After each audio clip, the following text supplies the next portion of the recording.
एक ही बात कहना चाहते हैं कि अरे बुड़बक, फ्लावर समझे हो क्या? फायर है फायर।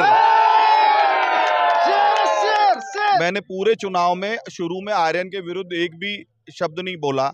जब वॉइस ऑफ प्रतिज्ञा के इंटरव्यू में आर्यन और मेरे साथ में आहूजा जी हैं जो रामगढ़ के ब्रांड नेता माने जाते हैं और यकीनन इससे पहले भी आपने चुनाव लड़ा। ये चुनाव आपके सानिध्य में हो रहा है, आपकी निगरानी में हो रहा है, आपकी मॉनिटरिंग में हो रहा है। इन चुनाव को लेकर के हमारे दर्शकों को क्या बोलना चाहेंगे? एक तो सबसे पहले आपका और आपके चैनल का धन्यवाद, आप इसको कवर करने आए हैं इलेक्शन की कवरेज के लिए। एक आपने कहा ब्रांडेड नेता, आप फायर लगाना भूल गए।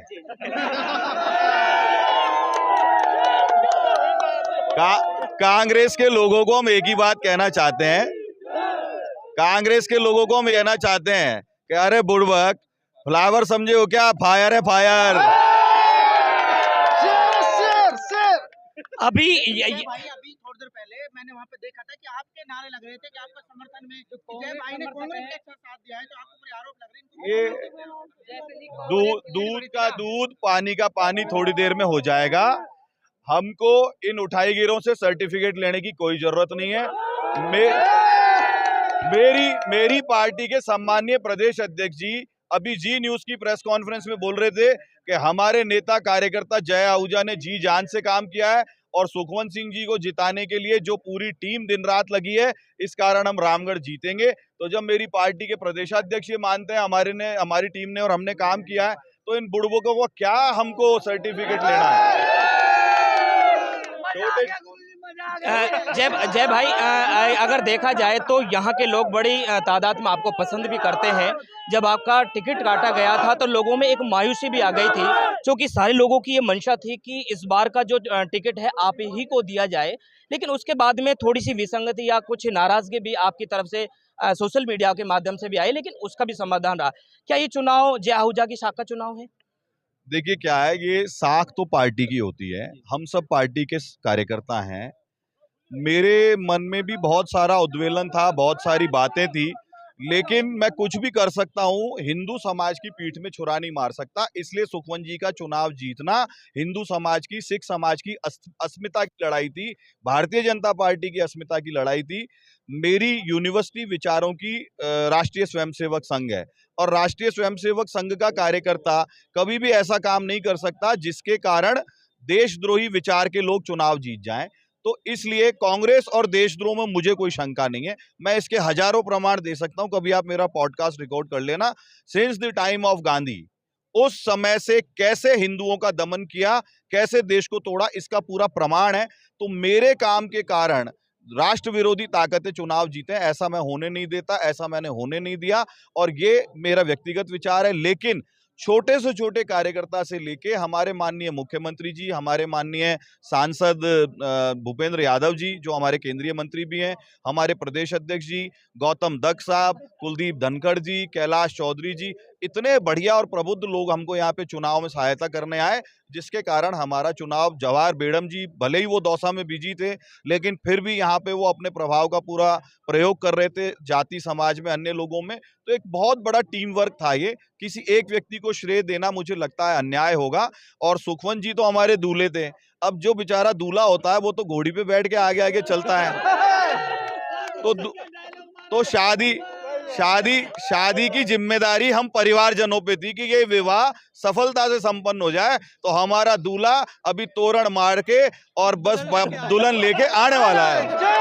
आने वाले जो बूथ हैं उसमें हमारी जीत के प्रति मैं 100% आश्वस्त हूं, हम चुनाव 100% जीतेंगे। अगर रामगढ़ विधानसभा के अलावा अगर हम पूरे राजस्थान की, पूरे सूबे की बात करें तो बीजेपी कितनी मजबूत नजर आ रही है? भाई हमको तो क्या है दादा, चिड़िया की आंख दिखाई दे रही थी, हम तो अर्जुन की तरह काम करने वाले आदमी हैं। हमने वो आंख में तीर डाल के आंख बींद दी है और हमारे यहाँ पे रामगढ़ में हम चुनाव जीत रहे हैं, इसमें कोई शंका नहीं है। बाकी जैसे मैं रुझान देख रहा हूँ, ज्यादातर जगह भारतीय जनता पार्टी अद्भुत प्रदर्शन कर रही है। हमारे पास खोने के लिए कुछ था नहीं इस चुनाव में, 6 सीटें विरोधियों के पास थी, 1 सीट हमारी सलूम्बर थी।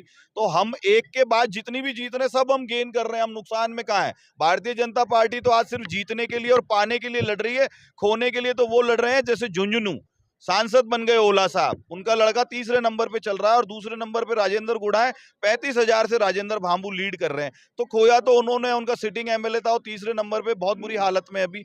बहुत सारी जगह कांग्रेस की ऐसी परिस्थितियां हैं। आप आगे बहन जी आ जाओ।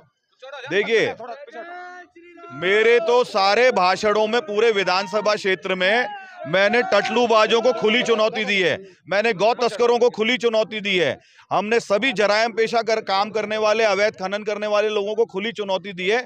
इसलिए उनको तो अब इलाका छोड़ने की तैयारी कर लेनी चाहिए, उनके पास ज्यादा टाइम नहीं है। उनका यही काम है। उन्होंने पहले 2 चुनाव में भी पार्टी में डिवीजन लाइन खींच करके चुनाव जीता। फेयर इलेक्शन वो जीत नहीं सकते। अब की बार का चुनाव आमने सामने का है। अभी थोड़ी देर में इनकी रेल बना के रवाना कर देंगे यहाँ से। अंतिम सवाल है।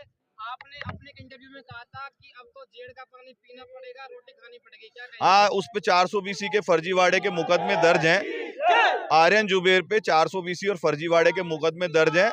उन मुकदमों में ठीक से इन्वेस्टिगेशन हो और दोषियों को दंड मिले, इसका 100% प्रयास करेंगे। जय जी, मैं एक कार्यक्रम में आपके साथ मौजूद था, जो अभी महज 2-3 महीने पहले कार्यक्रम हुआ था।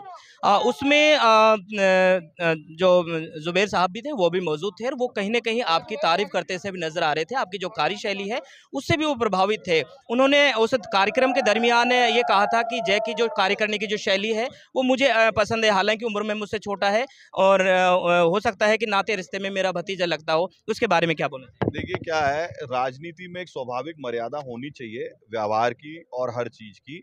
हम अपराध के विरुद्ध हैं, वो रहेंगे। हम गौ तस्करी के विरुद्ध हैं। मैंने पूरे चुनाव में शुरू में आर्यन के विरुद्ध एक भी शब्द नहीं बोला। जब वॉइस ऑफ प्रतिज्ञा के इंटरव्यू में आर्यन जुबेर ने गौ तस्करी और गौ हत्या का कारण बेरोजगारी को बताया, टटलूबाजी का कारण बेरोजगारी को बताया, तो मैंने ये प्रश्न पूछा कि कल AK-47 लाके आप बांट दोगे मदरसों से, बोलोगे आतंकवाद भी इसी कारण हो रहा है। तो ये जो सोच है ये समाज के लिए घातक है। हम इस सोच के पहले भी विरुद्ध थे, आज भी विरुद्ध हैं। हम सुख, शांति और सुरक्षित रामगढ़ चाहते हैं। हम समृद्ध रामगढ़ चाहते हैं। समृद्धि तभी आएगी जब सुरक्षा होगी। एक आखिरी सवाल जैसा अब यह है कि एक इंटरव्यू भी ज्ञानदेव आहूजा जी का चला था। ज्ञानदेव आहूजा जी ने ये कहा था कि टिकट वितरण को लेकर के मुझसे भी सलाह मशवरा लेनी चाहिए थी, मेरा भी एक ओपिनियन लेना चाहिए था, लेकिन टिकट जब वितरण किया गया था तो मेरी राय नहीं ली गई थी। उसके बारे में?